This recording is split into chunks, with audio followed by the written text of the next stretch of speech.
everybody? It's your boy Todd here once again, alongside the Graysons. What's good, fellas? Joining me on the No Gimmicks podcast here. So you got me. It's not a privilege, my friend. Thank you. Hey, man. So now, hey, I want you guys to tell me a little bit about your match that you had earlier tonight. You had the opportunity to tag alongside Robbie E in a six-man tag against Woodred, Ron Zombie, and the legendary High Subject Kurt. What's up, brother? Hey, so yeah, talk to us a little bit about that. Well, Robbie E's been a tremendous, mentor to us, both in and out of the ring. This is our second time getting the opportunity to work with him. The first being a couple weeks ago over in Danbury, and it's been a pleasure because Robbie was one of those guys that when we broke in the Jersey scene, Robbie's influence was always heard, and it was very enforced that because when he broke in. It was around the time wrestling was in a bit of a recession, and Robbie was kind of one of those few guys to kind of break through that glass, ceiling and get his name out there. And almost 8 years now, he's been working for what is now Global Force Wrestling. So I consider Robbie, a mentor in that sense, being able to kind of break barriers and be able to pass along knowledge to us. So to be able to work under him, it's always a privilege. Add to that. Yeah, I mean, just the fact that we grew up going to Northeast wrestling shows, and we always saw Robbie, his Rob Echoes back then. Right. So to just have the privilege to now be in the ring with him is just mind blowing. And we've been around Robbie, and now it's we're finally getting the opportunity to pick his brain a lot more, and I think it's something good for us. Definitely. So how long you guys been in the business? We started training almost 3 years ago. The exact date was September 6, 2014, the day before he turned 18. Oh, wow. I was 20 at the time, and we had our first match, I believe, the weekend of WrestleMania 31 in 2015. Yes. So we've been taking bookings for a little bit over 2 years, and we've been in the business for almost 3. And since then, we've had the honor and privilege to wrestle for a number of different promotions, including but not limited to Northeast Wrestling. And that's very important to us because we grew up, going. Speaking of who just walked in, we grew up going to these shows and seeing guys like Brian Anthony, like The Now, Bull Dread tonight, you name it, we grew up going to those shows. So to be able to work with them and have ourselves be a part of their catalog and their brand now, I couldn't even, have words to describe it. So, it's definitely crazy. Although early on in the wrestling biz, I'm just kind of curious, what's your guys' goals and aspirations? Where do you see yourselves maybe say 5 years, 6 years down the road from now? I think by that point of our career, I would like to be, doing this as a career full time and living off of wrestling and traveling the world. And I think he would, say the same thing. And at the very least, by that time, I have, been doing Ring of Honor trial camps or something like that. And it's just networking more and hopefully get to a bigger stage. Okay. I never claimed to be anybody who's done anything, especially because I'm so new in the business, as is he, as are a lot of these guys. But I would like to think that the thing with us and the way we do things, we don't necessarily need one big machine backing us. It's we got our hands in every cookie jar. Right now, we're training under Pat Buck, Mario Capara, and Dan Mock over at WrestlePro. We've been there for about a year. But even so, we're trying to be everywhere. We've trained at a number of different facilities. We've trained and traveled. Next week we're going to be in Ohio. Okay. So, my goal, like you said, is to be able to have wrestling be my job. Whether that's through Ring of Honor, whether that's through Global Force, and who knows, maybe even one day you might catch us on WWE. That would be phenomenal. That'd be awesome. That I would think that our goals is to be able to have wrestling be our 9 to 5. Real life brothers. Okay, that's the next question. You still work around I was gonna say, although like I said, early on in your careers and whatnot, but I had the opportunity to meet 2 other brothers who have made a very successful career themselves on any scene at Manhattan Mayhem out in New York City. That being Matt Jackson, Young Bucks. You guys kind of remind me of a young person. Hey, well, you know what they say, I see memes of it. It's Hardy Boys are I guess for brothers at least, it's they're both us and the Young Bucks, grew up now they're the president. Maybe we'll be the future. Very well could. But the brother gimmick, it's not a work. It's all a show. We're like brothers in and out of the ring. that's very important to us because you know, we grew up watching so many different guys that are in this locker room right now, whether it be Rey Mysterio, whether it be Kevin Nash, whether it be, you know, anybody else that, you know, walks into a Northeast Wrestling locker room or any locker room for that matter. But my heart and my soul is always in tag team wrestling. And our favorites out of all the tag teams that we watched were the Hardys. And one of the main reasons was because they were real life brothers. So I was able to, you know, I always looked up to Matt. He always looked up to Jeff just because of the age gap, personality differences. But then ironically, come rain time and, you know, you can see the styles are a little bit more contrasting as to who we watch. Okay. So now I see you rocking the Mitchell and Ness here. There you go, That's man. official. Who we got there? That's Brooklyn Nets. Okay, I was just about to say. So being from the Northeast, Right. who's your squads, man? NBA, NFL, MLB. So we got the Nets. He's a Yankees fan. I'm a Yankee guy. Okay. To be honest, well, yeah, finish what you were saying. Yeah, I used to play baseball too. When Oh, I was a okay. kid, and that was actually one of my huge, like, you know, goals. And I always used to know, like, wrestling was always what I wanted to do. Yeah. You know, Wrestling was our thing. Believe it or not, you know, I was a fan of basketball when, you know, the Nets were in New Jersey. I'm talking the Kidd era, the Carter era, the Jefferson Okay. era. Yeah. You know, even peace out, Adrenaline Rush. What was I? Kerry Kittles, and even Okay, K-Hart. yeah, that was But fun, man. ironically, I'm a big Iverson fan.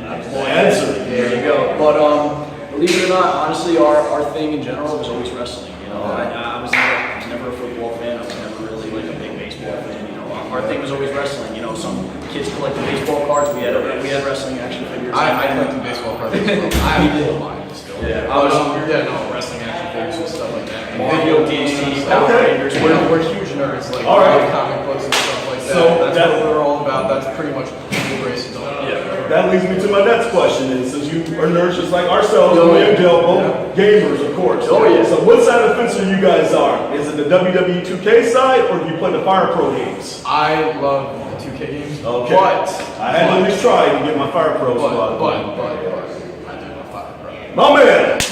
I know I like these guys. That was crazy. I work at a New York sports club, and like I was just going through like the video games, and then I had Fire Pro. Fire Pro World, PS2. yes. My personal favorite wrestling game is going to throw some off. It's not No Mercy. I do love No Mercy. Ironically, my two favorite wrestling games of all time: WrestleMania 19 for the GameCube and Okay. Raw 2 for the Xbox. Okay, And that's all like 2000. And here comes the pain. Here comes the pain. pain. You want to know why? Because we're big Attitude Era marks, we're big Ruthless Aggression Era marks. I feel like you got the best of both worlds with them. You had your Austins, you had your Rocks, you had your Triple H's, but then you had your Hardys, you had your Rays, you had your, you know, Shawn Michaels, your Jericho. So you got to, I guess, have your nostalgia with your currency, if that makes sense. Right, definitely makes sense. So this is a thing outside the box question here I just kind of came up with. There you go. You go back in the time machine and wrestle for any defunct company, that'd be ECW, WCW, AWA, pretty much the companies that WWE now. ECW. Which company and why? So ECW. So I'm going to answer ECW but for a different reason than you might think. You know, I mean, top 5 dead or alive, Van Dam's going to be on that list. Yes. But since breaking in, we've gotten to, you know, travel and train under the tutelage of a lot of guys who were in the original ECW, such as, you know, Tony DeVito, Okay. Tony Mama Luke, Okay. Nunzio. He's from our area. DeVito and Nunzio were actually from, you know, 845 where we're from. And believe it or not, our original trainer that we broke in with Gino Caruso was a part of the original ECW and on the WWE network. Okay. So ECW to me, you know, looking back and watching it now, I can see where a lot of wrestling kind of got their not cliches, but they got like a lot of their flavors from.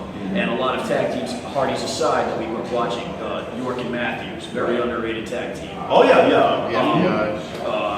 Who else? Whipwreck and Tajiri. Okay. You know, Public Enemy, FBI. You know, I'm sure I'm missing a whole bunch. Eliminators. Yes, those guys. We were talking about me and Ron were talking about them. Yeah. So you know, and I really the Waldies.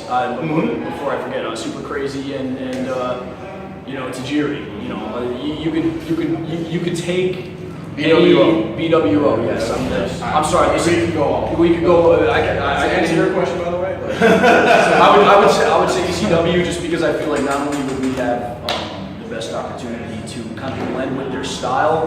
But I feel like our influences would carry on a lot further had we been there than, let's say, the AWA, you know, Jim Crockett promotions. Right? All love and respect to the territory days, but you know, we're '90s babies, so I'm gonna. To answer your question, I would probably, I mean, you already said ECW, I would definitely say that, but other than that, either WCW, Okay. NWA, Omega. Omega, definitely. Okay.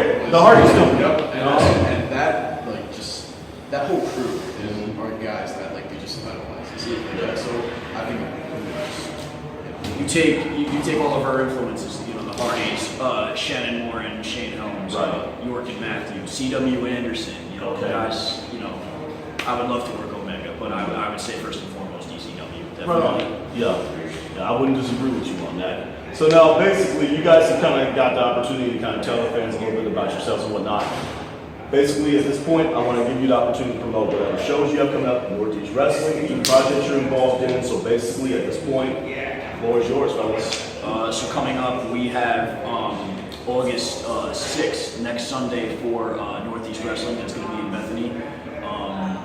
What else do we have? This weekend, we're making our debut for Capital Wrestling. That's over in New Jersey. We're also working for Lucha Libre Promotions, which is going to be running a show in Asbury Park. And then Bam Bam Bigelow, right? There you go. There you go. And then you also, like I said, any Wrestle Pro shows coming up, we will be there. Any Northeast Wrestling shows, you can most likely catch us there. And like I said, you know, we got our hand in everything. You never know where the Amazing Graysons might pop up. All right, man. then by the fall, catch us at Pro Wrestling Magic. Pro Wrestling Magic, they're making their return. If you haven't heard of them, they are, a lot of people are referring to them as the PWG of the East Coast. Oh, I gotta check them out, so I love this. There you go. That's one of the best in the Catching catching top top. was. Unfortunately, we just lost the straps there against Private Party. Two other kids you should keep a lookout for. Okay. But, you know, Keith Lee, Cody Rhodes, the Hit Squad, they've all been there. So, you know. I wish, man, I'm about probably the same size as Keith Lee, just half as athletic. A quarter is athletic. That would be some crazy stuff. Him and guys like Don We get along great with Keith Lee Another because three. we get along great with Keith Lee just because we're both like, I love Mortal Kombat. He loves him some Street Fighter. So Okay. it's all like, you know, we get along great. Y'all think you got some skills on Street Fighter, huh? I mean, I've been playing some Injustice lately. I maxed my Red Hood and my Green Lantern out. Right on, man. I want to check the new one out. Matter of fact, and that Catch me on Instagram, JP Grayson, Twitter. I don't use Twitter too much, but I'm gonna start. It's just JP Grayson 96. Facebook, Justin Parker. For me, my Instagram is Tommy Gunn everyone, and one is the number. Twitter is Cyrus the Kid or Tommy Spencer Grayson, and Facebook you can like us at The Amazing Graysons. All of our dates, our merchandise, anything like that, where you can contact us and you know, promoters and bookers too. You can hit us on that, and we would be honored and privileged to do business with you. Hey, JP. Hey, Pleasure meeting you. Graysons. Hey, thank you for joining us for this episode of No Gimmicks Podcast for our interview with the Amazing Graysons. We are no gimmicks, no image, all wrestling, all the time. Please subscribe to our official YouTube channel at www.youtube.com/the No Gimmicks Podcast. Make sure that you subscribe publicly so that way we are aware of your support. Also, check out Craig Perkins' article Around the Ring and Back Again on ProWrestling.com. We would like to hear from our viewers, so please leave us some feedback in our comment section. Also, like us on Facebook and follow us on Twitter at the No Gimmicks PC. Remember, sharing is caring. Feel free to share the links to our episodes with other professional wrestling fans and on your social media accounts as well. That does it for this episode of No Gimmicks Podcast on the 3 and Out Radio Network. For my tag team partner Dale Clifford in Fernley, Nevada, this is Todd Smith in Bristol, Connecticut signing off. Until next time around, y'all take care.